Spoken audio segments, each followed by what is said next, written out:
Hi, I'm Phil Cooke, and welcome to today's podcast. We're going to be talking about 5 things leaders should never say. You need to stay tuned because it's going to really have an impact on the way you communicate your leadership and communicate your values to the team and the people around you. Stay tuned.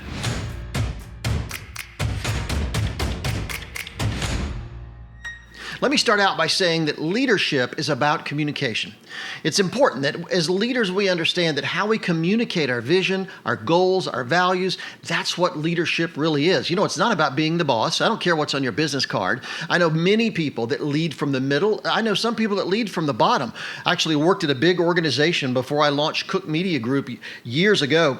I worked at a big organization and I was not nearly the top guy. I was somewhere in the middle, but it was interesting. I noticed people would come to me for decisions, particularly when it came to creative challenges, creative projects we were doing. They didn't go to the boss. They came to me for decisions. And I realized I have a role to play in leading from the middle. I know other people that have led pretty much from the bottom. So what's on your business card? What's in your title? What size office you have? Those kind of things are not leadership issues. Leadership is about communicating a vision and inspiring and motivating people to want to follow that vision. I'm just a big believer that if we want to be leaders, whether we're creative, whether we're business, whether spiritual, whatever kind of leader we are, we need to understand that how we communicate our vision, our goals, our calling, how we communicate those things is what makes us a leader, because it's what decides whether or not people will follow you or people will reject your leadership. And I think it's important. Now, along that line of communication, I have identified 5 things that I would love if leaders stopped saying, because I think it damages. You know, I'm a big believer in perception. It's not necessarily what you say, it's how it's perceived out there, how people understand that. We see that a lot. I mean, wow, communication problems are all about misunderstandings. They're all about incorrect perceptions. And so I think these 5 things will really help you ratchet your leadership up and make a big difference. And by the way, before I go there, let me say that language in itself is a key part of leadership. I had a guy come to me the other day and said, Phil, I have an opportunity to be the creative director at my advertising agency. And he said, I really feel like I should do it. I should take the job because I really want to lead creative people. The problem was, he interspersed every sentence with like, you know, yeah, he just could not communicate a clear, concise thought. It was like, Phil, I like, you know, I think I really would like to be a leader, like a creative leader. I mean, he just could not express himself. So I just can't underestimate the power of communication. Just simply getting out what you're trying to say and casting that vision is absolutely critical. So when it comes to communicating your vision, here's 5 things I wish leaders would stop saying. Number 1, I'm busy. I'm busy. You've heard me say this before probably, but the truth is, hey, we're all busy. We live in a world where we're being bombarded with emails, text messages, media messages. In my book, Unique, I talk about research. I think it was in Britain that came up with the fact that the average person is bombarded with about 10,000 media messages every single day. I mean, one social scientist told me that of all the data that's been collected since the beginning of time, 90% of it has been created in the last 2 years. We're literally being overwhelmed and bombarded with information. So saying you're busy is no big deal. When you say I'm busy, if you're a leader and you're telling your team or your customers or your people that you're busy, let me tell you, that's like saying what I'm doing is much more important than what you're doing. It's an incredibly condescending statement to make. So stop, just reply, Phil, how you doing? Well, you know, I'm busy. Well, everybody's busy. Nobody cares. Nobody cares. So let's just drop the idea that I'm busy. It's a condescending term. People don't take it right. It doesn't make you any more special than anybody else. We're all busy. In fact, I think we've gotten to a point where it's the busy people that are the losers. Because if you don't know how to focus your day, if you don't know how to manage your day, manage the tasks that are before you, you're just going to always be overwhelmed and busy. So that's not a sign of success. That's a sign of failure in many ways. So saying you're busy actually communicates failure. It doesn't communicate that what I'm doing is important, that I'm a high-level person. It doesn't communicate any of the things that you think are positive. It simply communicates failure. So let's just drop the idea that when people say, Phil, how are you doing? Let's just stop saying I'm busy. Everybody's busy. Nobody cares. All right, the second thing I would say we need to stop communicating is I'm authentic.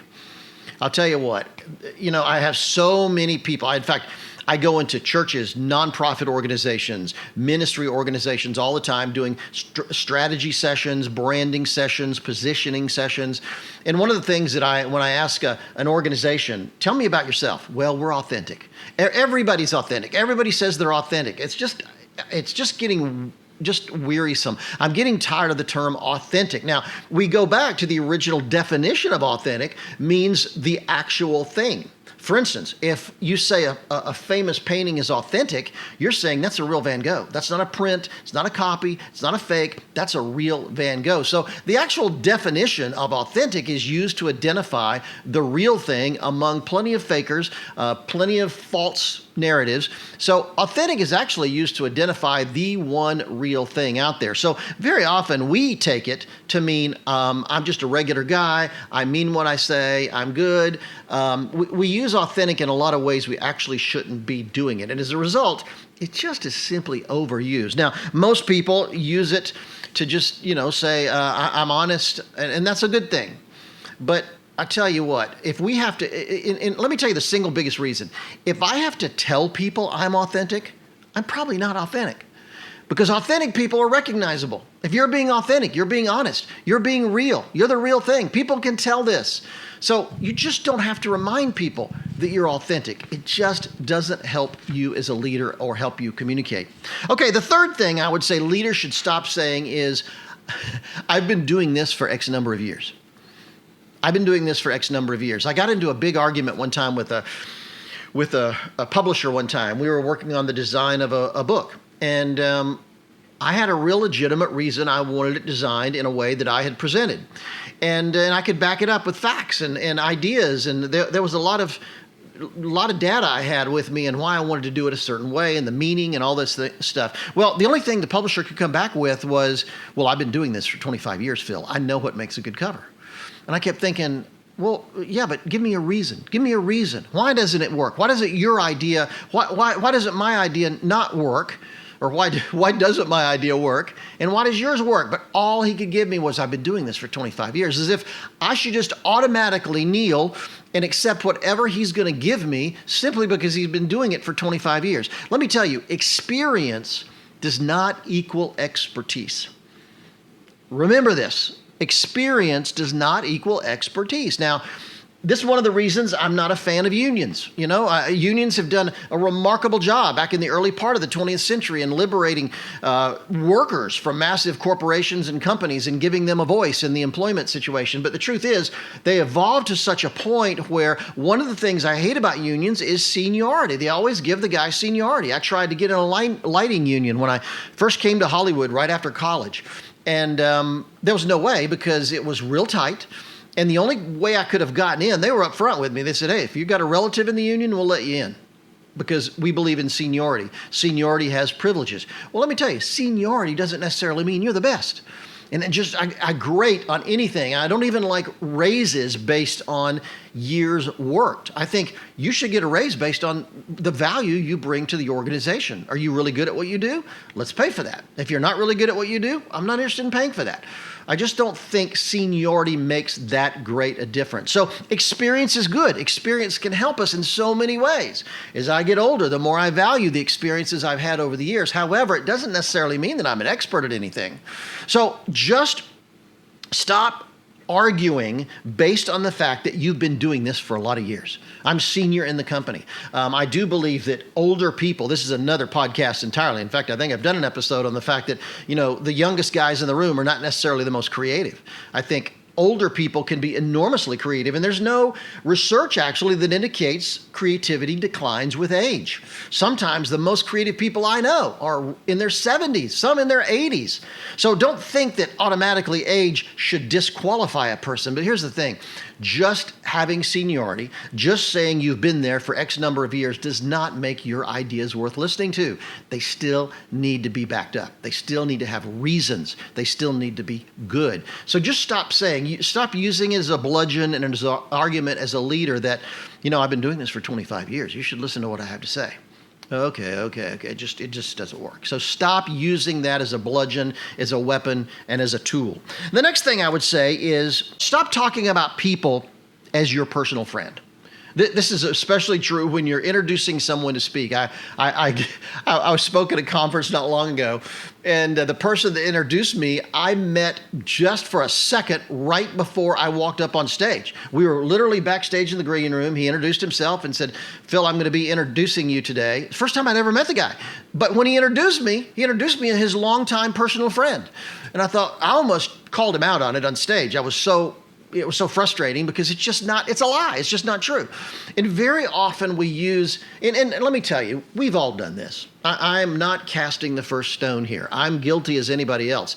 We've always, in an email, we've always introduced somebody, or we've always mentioned somebody, particularly when they're an important person, as well. He's my personal friend. I've known him for many, many years. He's my personal friend.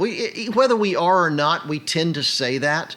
It just doesn't help our credibility. Now, I will say this. There are situations where saying someone is your personal friend can help. And this is a situation where maybe, let's go back to the introduction at a speaking engagement. Maybe I'm introducing someone to a crowd that doesn't know this guy. And they know me, and maybe they put a lot of faith in me. So me saying I've known him for many years, he's my personal friend, helps lend him credibility. It's also true in a meeting. If you have a new voice in a meeting, someone that's come to a meeting, and you want to introduce him to your team, by saying he's your personal friend, if he really is, of course, but by saying if he's your personal friend, that could give him credibility. That could buy him credibility with the people around you. So there are situations where saying someone, he or she, is your personal friend is helpful. However, those are usually in cases where you have more gravitas. You know people more than that person. In other words, you're more famous, so to speak, or you're more well-known, and you have more credibility and influence than that other person.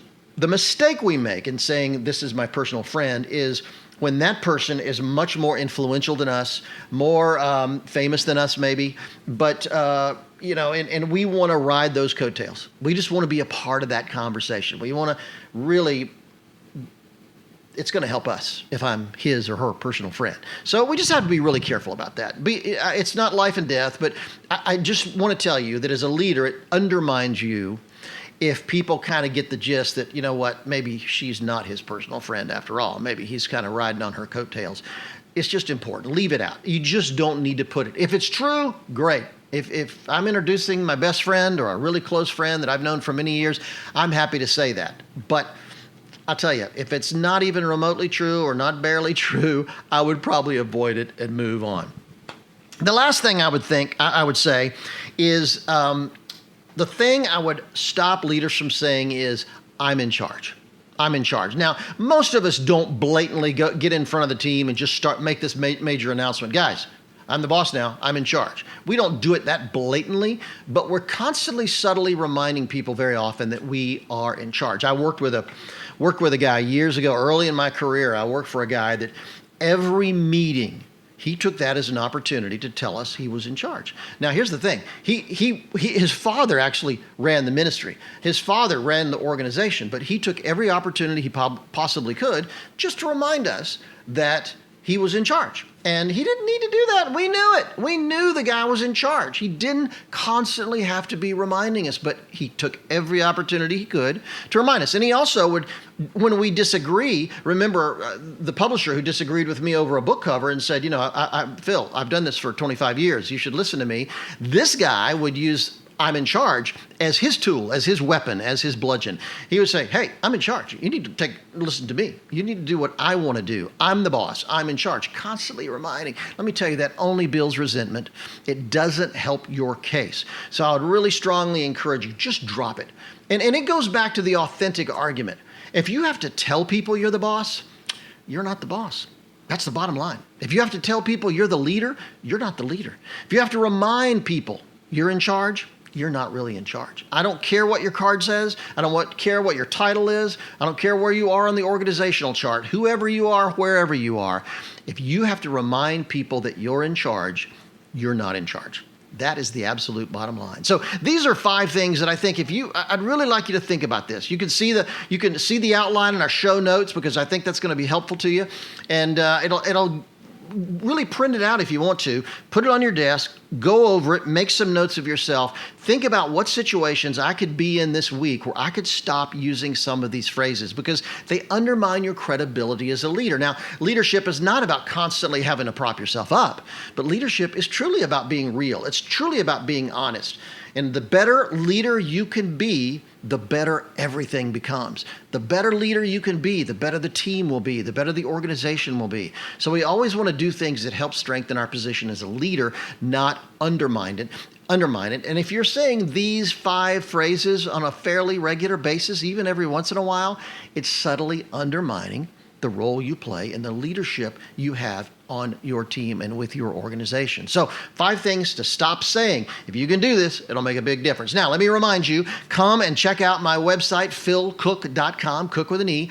I write about the intersection of faith, media, and culture. If you're interested in that, then you're absolutely in the right place. I think that that it's so important in this world that we're going through today that we understand the relationship of faith, culture, and media because they're always out there, always involved in so many ways in everything that we do. And if you're interested in leadership, particularly creative leadership, I've done a lot of posts about creative leadership, leading creative people. And I'm going to be doing more and more podcasts about that subject because I do think that's important. Check us out, philcooke.com. Our company site is Cooke Media Group. Again, Cooke with an E, Cooke Media Group. My most recent book is Maximize Your Influence, How to Make Digital Media Work for Your Church, Your Ministry, and You. I'll tell you, if you're a pastor, if you're a leader of a nonprofit or a ministry or a church, you need this book. It can be a reference to help you understand this changing digital media world we live in. You know, it's funny, about years ago when we switched over from the analog to the digital world, most people thought it's just about getting a new TV set. But let me tell you, changing to digital has changed everything.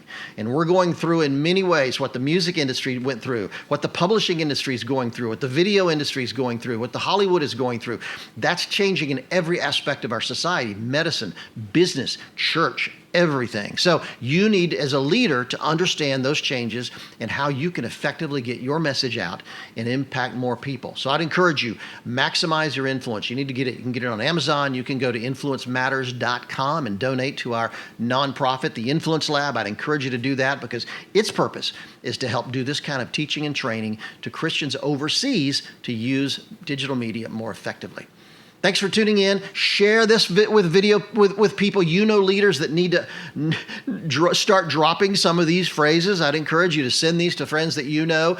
Give us a rating. That really makes a difference. Give us your comments. And I'd love for you to go into the comments section and share some of the subjects you'd like me to tackle, some of the questions you have about the work you're doing, because I'd love to take that on in future episodes. Thanks so much for tuning in.